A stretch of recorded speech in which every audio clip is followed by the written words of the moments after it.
சின்ன மருமகள்ல அடுத்து என்ன நடக்க போகுதுன்னு வாங்க பார்க்கலாம். இங்க ஈஸ்வரி பார்த்தா ஆஸ்பத்திரி கிளம்பிக்கிட்டு இருக்கு. அப்பதான் சித்ரா, நீ ஏமா அவ கூட போய்கிட்டு இருக்க? அவ என்னமோ மாசமாகறா, பிள்ளையை பெக்கிறா, பெறாம போகிறா, நமக்கு என்ன இதெல்லாம் தேவையா? நீ எதுக்கு அவ கூட போறா அப்படின்னு சொல்லி சித்ரா கேட்கவும், அடியே நம்ம அன்னைக்கு ஆஸ்பத்திரிக்கு போய் கேட்டப்ப டாக்டர் குழந்தை நல்லா இருக்குன்னு தான் சொன்னாங்க. ஆனா இப்ப நேத்து நீ கவனிச்சியா? சேது வந்து இவளை ஸ்கேனுக்கு கூப்பிடும்போது அவள் முகத்தில் ஈ ஆடலை. அதே மாதிரி மோகனா முகத்தை கவனிச்சியா? மோகனா முகம் போக்கே போனது சரியில்லை.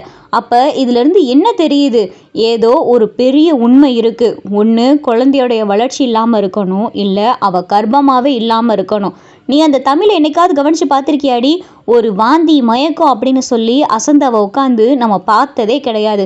மாசமாக இருக்கிறவங்க ஏன் அவள் என்னைக்காவது நம்ம வாந்தி எடுத்து பார்த்துருக்கோமா? இல்லை என்னைக்காவது மயக்கப்பட்டு கீழே விழுந்து பார்த்துருக்கோமா? எதுவுமே இல்லாமல் அவள் பாட்டுக்கு எனக்கு என்னன்னு கல்லு கணக்கிட்ட தெரிஞ்சுக்கிட்டு இருக்கா. இவன் மாசமாக இருப்பாளா அப்படின்னு சொல்லி தான் எனக்கு சந்தேகமாக இருக்குது. 5 மாதத்துக்கிட்ட ஆக போது அவள் வயிறை பார்த்தியா கொஞ்சம் கூட மேடு தட்டாமல் இருக்குது. அப்போ இதில் என்னவோ இருக்குதானே. அந்த ஆஸ்பத்திரிக்கு இவங்களோட நானும் போகிறேன். அதே மாதிரி அவளை ஸ்கேன் பண்ணும்போது எப்படியும் நர்ஸு கூட இருப்பாங்க தானே. அந்த நர்ஸுக்கிட்ட என்ன ஏதுன்னு சொல்லி நான் விளாவரியாக கேட்டு தெரிஞ்சே ஆகணும் அப்படின்னு சொல்லி ஈஸ்வரி சொல்லிக்கிட்டு இருக்கு. சரிதாம்மா, ஒருவேளை அவள் மாசமா இல்லைனா நீ என்ன பண்ணுவ அப்படின்னு சொல்லி சித்ரா கேட்கவும், இது ஒன்று போதாது அவளை இந்த வீட்டை விட்டு துரத்துறதுக்கு. இந்த தமிழ்செல்வி நமக்கு எதிரி தாண்டி. இவளை எப்படியாவது வீட்டை விட்டு துரத்திட்டோன்னு வையேன். ஏற்கனவே அந்த சாவித்திரியும் தாமரையும் போயிட்டாளுக. இப்போ இந்த தமிழும் போயிட்டான்னு வையி, இந்த வீட்டில் நம்ம மட்டுமே ராஜ்யம் பண்ணலாம். எப்படியாவது போஸை மட்டும் இந்த வீட்டுக்குள்ளே திரும்ப கொண்டு வந்துட்டோன்னு வையி, இந்த சேது இடத்துக்கு பதிலாக போஸையும் கொண்டு வந்துடலாம். அதுதாண்டி என்னுடைய திட்டம். அதுக்காகத்தான் நான் இப்போ ஆஸ்பத்திரிக்கே போகிறேன் அப்படின்னு சொல்லி ஈஸ்வரி சொல்லவும், சரிம்மா சரிம்மா அப்படின்னு சொல்லிட்டு சித்ரா சொல்லிக்கிட்டு இருக்கு. இங்கே காரில் பார்த்தா சேது, தமிழ், ஈஸ்வரி, மோகனா எல்லாரும் ஆஸ்பத்திரிக்கு போய்கிட்டு இருக்காங்க. இங்கே சேது பார்த்தா குழந்தைய பற்றி பேசிகிட்டே இருக்காரு. அப்போ தான் ஒரு கட்டத்துக்கு மேலே தமிழ், இல்லைங்க நான் உங்ககிட்ட கொஞ்சம் தனியாக பேசணும். அந்த போகிற வழியில் ஒரு இடத்துல மட்டும் வண்டியை நிப்பாட்டுறீங்களா அப்படின்னு சொல்லி தமிழ் சொன்னது. எதுக்கு தமிழ்? ஆஸ்பத்திரிக்கு போகையில் எதுக்கு ஒரு இடத்துல நிப்பாட்டணும்? ஆஸ்பத்திரியே போய் பார்த்துக்கலாமே அப்படின்னு சொல்லிட்டு சேது சொல்லவும், அதெல்லாம் இல்லை மாமா, நான் சொல்கிறத முதல்ல கேளுங்க.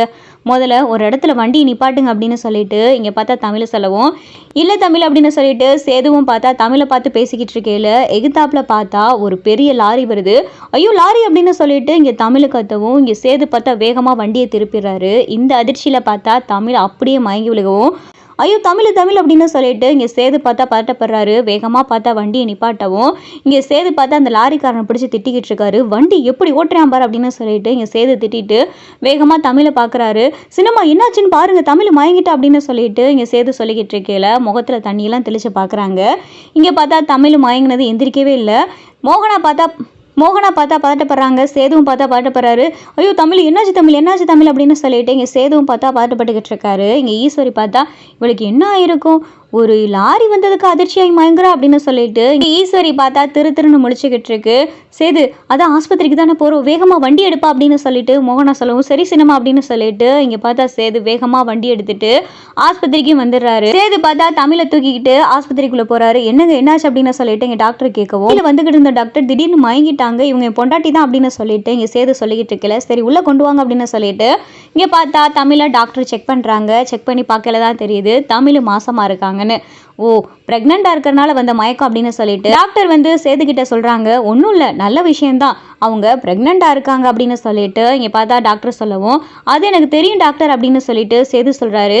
அது உங்களுக்கு தெரியும்னா பிரெக்னெண்டா இருக்கும்போது வர மயக்கம் தான், இது உங்களுக்கு தெரியாதா அப்படின்னு சொல்லி டாக்டர் சொல்லவும்,